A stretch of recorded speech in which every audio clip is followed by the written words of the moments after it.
자, 지난 밤 사이에 일어났던 일들 짚어보면서 오늘장 핵심 키워드까지 정리해드리도록 하겠습니다. 오늘장 키포인트 루크투자연구소 임순재 대표 함께하도록 하겠습니다. 어서 오세요. 네, 안녕하십니까? 네, 안녕하세요. 자, 그러면 오늘장 핵심 키포인트는 무엇일지 화면으로 공개하도록 하겠습니다. 만나보시죠. 자, 오늘장 키포인트 바로 이겁니다. 2차 전지 다시 기지개를 켤 것이냐? 많은 분들이 관심을 갖고 있기 때문에 이 내용 잠시 후에 저희가 정리해드리도록 하겠고, 일단 글로벌 시장에서 어떤 일들이 있었는지 한번 정리해 볼까요? 네, 뭐 전일장 같은 경우는 미국 증시가 뭐 독립기념일 그 연휴로 인해서 이제 휴장을 했습니다. 그래서 미국 증시 측면에서 보면 특별한 건 없었고요.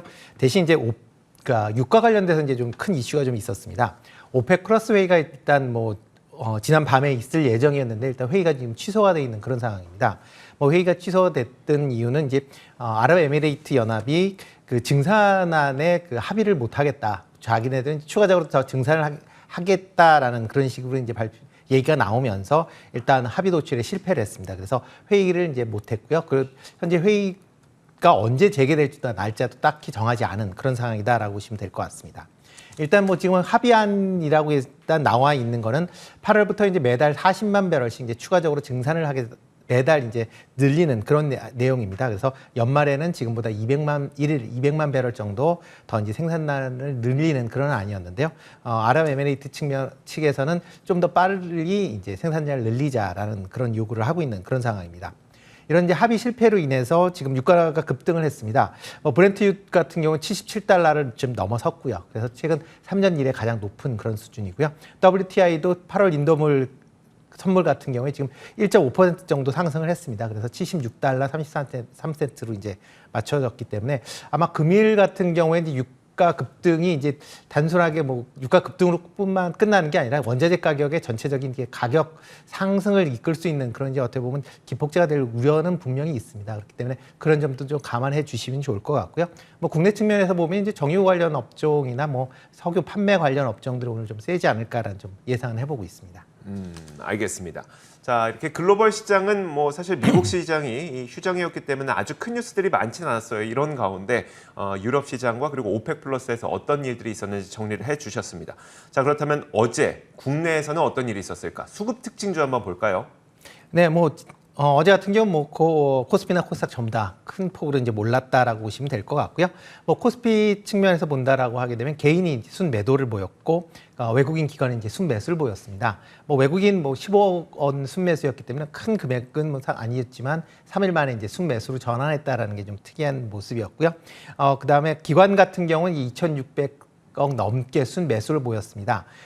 특히 6일 만에 순매수로 전환을 했고, 특히 이제 기관 같은 경우에는 지금 이제 순매수가 계속 3일째 이어지고 있다라고 보시면 될 것 같습니다. 그리고 개인 같은 경우는 이제 2,600억 순매도를 보였고요. 아마 차익 매물 출회가 아닌가라고 지금 예상을 하고 있습니다.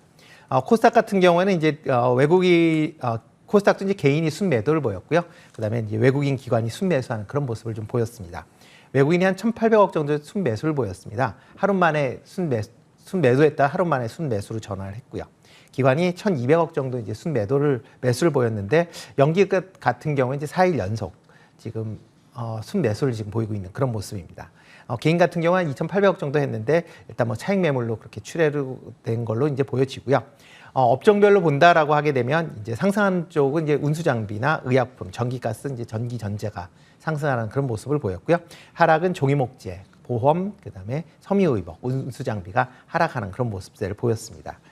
종목별로 본다라고 하게 되면 어저께 이제 상해 컨테이너 지수의 이제 상승 때문에 HMM이 좀 큰 폭 상승세를 보였는데 이유 중에 하나가 이제 외국인 기관의 이제 순매수인데요. HMM 같은 경우에 1,400억 정도 외국인이 순매수를 보였고요. LG화학, 신풍제약, 삼성전기, 셀트리온이 순매수를 보였다라고 보시면 될 것 같습니다. 기관 입장에서 보면 지금 순매수를 보이는 게 최근 조금 이제 실적 개선이 이제 기대가 되고 있는 삼성전기나 HMM, 삼성전자, 삼성바이오로직스, 셀트리온이 이제 매수를 하는 그런 모습들을 보였고요. 거래소 측면에서 외국인 기관이 동시에 순매수한 거는 HMM, LG화학, 신풍제약, 삼성전기, 셀트리온이다 보시면 될 것 같습니다. 코스닥 시장 같은 경우 게임즈가 비교적 좀 강했습니다. 그래서 카카오 게임즈가 이제 좀 순매수를 좀 보였고요. 그다음에 셀트리온 헬스케어, 테스나, HLB가 이제 순매수를 하는 그런 모습을 보였습니다. 기관의 코스닥 시장 순매수는 뭐 테스나나 알테오젠, 센트리온 제약, 셀트리온 헬스케어를 매수를 했고요. 외국인 기관 동시에 순매수한 종목은 카카오 게임즈, 셀트리온 헬스케어, 테스나, HLB가 같은 종목이다라고 보시면 될 것 같습니다. 일단 뭐 전일 같은 경우에는 이제 뭐 금요일 날 미국 고용 지표가 상당히 좋게 나왔기 때문에 뭐 상승한 측면이 있다라고 보시면 될 것 같고요. 다만 이제 개인들의 이제 차익 매물 출회 때문에 3,300선을 못 넘고 그 마감을 했다라는 게 조금 아쉬운 측면이 있습니다.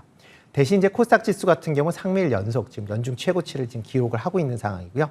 특히 그 코스닥 같은 게 지수 반영도가 좀 높은 게임 관련 섹터나 그다음에 제약 섹터들의 강세가 좀 더 그 지수를 끌어올리는 그런 모습을 좀 보이고 있습니다. 신용 융자 금액이 조금 늘어났습니다. 24조 3천억을 해서 역대 최고치를 지금 기록을 하고 있는 그런 상황이기 때문에요. 일단 투자를 하실 땐 조금 유의하시는 게 어떨까라는 좀 생각은 해보고 있습니다. 어저께 특징주를 본다라고 하게 되면 이제 게임 관련주들이 조금 특징을 보이고 있다라고 보시면 될 것 같고요. 그 중에서 이제 카카오 게임즈입니다. 최근에 이제 신작인 이제 오딘이 이제 출시가 되면서 이제 구글 플레이 1위를 지금 달성을 하고 있습니다. 기존에 뭐 쭉 리니지 관련 이제 M이나 2M이 지금 구글 플레이어 1, 2위를 다투고 있다가 그 이제 순위가 좀 바뀌고 있다라고 보시면 될 것 같고요. 카카오 게임즈의 오딘 같은 경우는 지금 뭐 1일 매출 처음이긴 하지만 1일 매출이 한 70억 수준으로 지금 추정이 되고 있습니다. 그만큼 상당히 지금 많이 이제 뭐 다운로드가 되고 실행을 하고 있는 거 아닌가라는 생각이 들고요. 카카오 게임즈 입장에서 보면 단순 리퍼블리싱 회사에서 종합 이제 게임 회사로 이제 발전할 수 있는 어떻게 보면 그런 시점 아닌가라는 생각을 하니까 아마 조금 좀 더 관심 있게 좀 보실 필요는 있지 않을까라는 생각이 들고 있고요. 관련돼서 최근 이제 펄비어스하고 펄어비스하고 지금 코스닥 시총 3위를 지금 경쟁을 하고 있는 그런 상황입니다. 그러니까 양 회사 모두 이제 대형 이제 게임 회사다 보니까 좀 관심 있게 좀 보시면 어떨까라는 좀 생각이 들고요. 해운 운임은 뭐 지속적으로 지금 상승을 하고 있습니다. 그래서 컨테이너 운임 지수가 지금 8주 연속 상승을 하고 있습니다. 그래서 3,905포인트를 이제 기록을 했는데요. 뭐 지수 자체도 뭐 사상 최고치로 기록을 했습니다. 때문에 이제 HMM이 이제 최대 좀 수혜를 입지 않을까라는 생각이 들고 있고요. 아마 2분기에도 실적 자체는 어닝 서프라이즈 아닐까라는 생각이 듭니다. 시장 컨센서스 자체는 뭐 매출 2조 5천억에 영업이익 1조. 그래서 아마 1분기랑 비슷하지 않을까라고 생각이 드는데 최근 들어 뭐 운임 지수를 본다라고 하게 되면 아마 1분기보다는 좀 더 높은 그 실적이 나오지 않을까라고 기대가 되니까요. 아마 주가도 최근 조금 조정을 보이고 있는데 아마 조금 관심 있게 보시면 어떨까라는 생각하고 있습니다. 그리고 좀 특이했던 건 이제 코로나 확진자가 계속 이제 700명대를 넘어서고 있습니다. 그러니까 이렇게 이제 700명대를 넘어서고 있다라는 것 자체가 어떻게 보면 이제 그러니까 내일이죠. 내일에 정부에서 추가적으로 그 단계 거리두기 단계를 아마 조정할 걸로 지금 예상이 되고 있는데요. 단계가 이제 상향된다라고 하게 되면 일단 장기적이기보다는 이제 단기적인 영향은 좀 미치지 않을까라는 생각을 좀 하고 있습니다. 자, 좋습니다. 자, 이렇게 저희가 어제 국내 시장을 좀 정리를 해봤고요. 그렇다면 오늘 우리가 관심을 가져야 될 키포인트로 넘어가겠습니다. 2차 전지, 다시 과연 기재를 켤 것이냐. 일단 어느 정도는 켜고 있어요. 네, 이게 더 이어질 것이냐가 가장 관건일 것 같은데 네. 좀 어떻게 보세요? 네, 뭐 삼성 SDI로 시작을 해서 주가가 좀 많이 올랐었죠. 삼성 SDI 같은 경우 투자를 많이 안 할 올해 투자 발표가 생각보다 작았기 때문에 조금 걱정을 했었는데 지난달 말서부터 해서 투자 계획을 이제 얘기를 하면서 주가가 좀 올랐습니다. 이뿐만 아니라 7월 8일 날 지금 이제 정부에서 2차 전지 육성 방안이 발표될 예정입니다. 네. LG 에너지 솔루션이 있는 오창 공장에서 지금 발표할 그럴 예정인데요. 일단 정부에서 지금 국가 핵심 전략 사업을 해서 지금 2차 전지를 지금 육성을 하겠다라고 지금 얘기를 하고 있습니다. 그래서 지난 5월 달에 반도체 육성 방안이 이제 발표가 됐는데요. 이번에 이제 2차 전지 육성 방안까지 발표가 된다라고 하게 되면 상당 부분 이제 관련 쪽 분야에 조금 관심을 가지실 필요는 좀 있지 않을까라는 생각이 들고요. 이번에 발표될 주요 내용은 이미 대충은 얘기가 나와 있습니다. 배터리 산업의 경쟁력 강화를 하겠다라는 그런 내용인데요.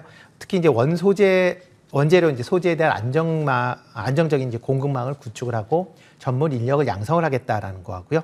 그다음에 중소 중견 기업에 대한 기업을 육성하기 위한 이제 특화 펀드를 조성을 하겠다. 그다음에 시설 및 R&D 투자에 대해서 세액 공제를 해주겠다라는 게 아마 주요 내용 아닐까라는 생각을 하고 있습니다.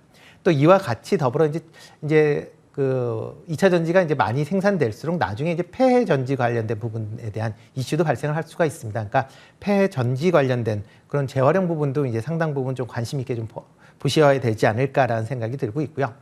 이와 더불어 이제 2차 전지 관련된 기업들의 이제 실적도 2분기에 상당히 좋을 걸로 지금 예상을 하고 있습니다. 뭐 대표적으로 삼성 SDI 같은 경우도 뭐 지금 컨센서스로 온다라고 하게 되면 매출이 3조 3천억으로 작년 대비 한 30% 늘어날 것 같고요. 영업이익도 한 2,500억 정도 이제 발생을 할 것 같습니다. 그러니까 그만큼 실적이 좋아질 것 같고요. 뭐 기타 뭐 SK 이노베이션이나 SK 이노베이션도 일단 뭐 전보다 영업 손실이 한 상당히 좀 줄어들 것이다. 대신 이제 매출은 한 7천억으로 뭐 전분기 5천억에 비해서는 좀 많이 늘어날 것 같다라는 그런 이제 시장 분위기인 것 같고요. 다만 이제 LG 에너지 솔루션 같은 경우는 ESS 배터리 관련돼서 이제 충당금을 쌓는 문제 때문에 일단 이번 분기에는 좀 영업 손실이 불가피하지 않겠느냐라는 전망이 있습니다. 하지만 연 단위로 본다라고 하게 되면 1조 이상의 그런 이제 이익이 날 걸로 지금 예상을 하고 있는 그런 상황이기 때문에 일단 뭐 단기적인 것보다는 이제 중장기적인 관점에서 좀 접근을 하시는 게 어떨까라는 생각을 하고 있습니다. 그리고 뭐 지난주서부터 최근 이슈가 됐었던 게 이제 SK 이노베이션의 이제 분사 관련된 문제인데요. 일단 뭐 단기적으로는 뭐 조금 주주 입장에서 보면 이제 아쉬움이 있을 수는 있다라고 보긴 하지만 중장기적으로 본다라고 하게 되면 2차 전지에 대한 부분에 적정한 밸류를 받을 수 있지 않을까라는 이제 기대감이 있습니다. 그렇기 때문에 뭐 일단 뭐 당장은 뭐 조금 출렁거릴 수는 있겠지만 중장기적으로 보면 뭐 좀 더 지금보다는 좀 더 나아지는 그런 모습이 아닐까라는 생각이 들고요. 일단 관련된 뭐 주가 측면에서도 보면 뭐 지금의 문제는 뭐 단기적으로 끝나지 않을까라는 생각을 좀 해봅니다. 알겠습니다. 자, 2차 전지에 대한 관심을 다시 한번 가져보자라는 여러 가지 근거를 이야기를 해주셨고요. 그렇다면 이제 오늘 국내 증시에 대한 대응 전략은 좀 어떻게 세우는 게 좋을까요? 네, 일단 뭐 최근 들어 계속 순환매입니다. 뭐 순환매가 막 계속 좀 지속되지 않을까라는 생각이 들고요. 뭐 일단 지수 상단에 따른 이제 차익 매물이 좀 많이 나올 걸로 그렇게 예상을 하고 있습니다. 그 점은 좀 감안을 하시는 게 좋지 않을까라는 생각이 들고요. 일단 3,300선이 넘는다라고 해도 일단 차익 매물 때문에 아마 그 선에서 공방은 계속 벌어질 거다라고 생각을 하고 있습니다.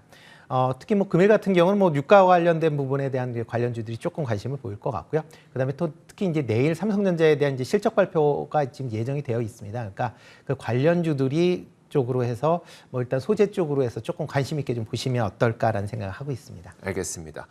자, 이렇게 저희가 어제 시장까지 모두 다 정리를 해봤습니다. 오늘장 투자 전략까지 세워봤고요. 루크투자연구소 임순재 대표와 함께 이야기 나눠봤습니다. 고맙습니다. 네, 고맙습니다.